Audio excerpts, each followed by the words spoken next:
Good morning. সকালে ঘুম থেকে উঠে একবার ছাদে চলে আসি। আসলে ছাদে গাছে জল দেওয়ার সাথে সাথে এই যে লাগোয়া দুটো আম গাছ রয়েছে, দেখি কোনো আম পড়েছে কি না, তাহলে সেটা দিয়ে টক কিংবা আম ডাল করব।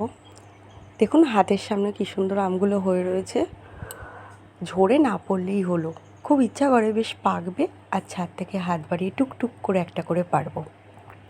আর এইদিকে দেখুন এই যে নোনা গাছটা, এটা এবছর অনেক নোনা দিয়েছে, সবাইকে দেওয়াও হয়েছে যেমন খাওয়াও হয়েছে। আমি জানি না ক্যামেরায় কতগুলো ধরা পড়ছে, কিন্তু এখনও বেশ কয়েকটা পাকা নোনা গাছে রয়ে গেছে। আর এদিকে দেখুন কিছু ছোট ছোট হয়ে নষ্ট হয়ে গেছিলো। যাক, তবে এবছর এ গাছের ফলন কিন্তু খুব ভালো ছিল। আর দেখুন এই যে এই দিকের আম গাছটা, এটা হিমসাগর। এই আমগুলো বেশ আঠালো হয় কিন্তু প্রচণ্ড মিষ্টি। আর প্রথমে যে গাছটা দেখালাম ওটা হচ্ছে ন্যাংরাই আমের গাছ। তবে আর ছাদে একটাও আম পড়েনি।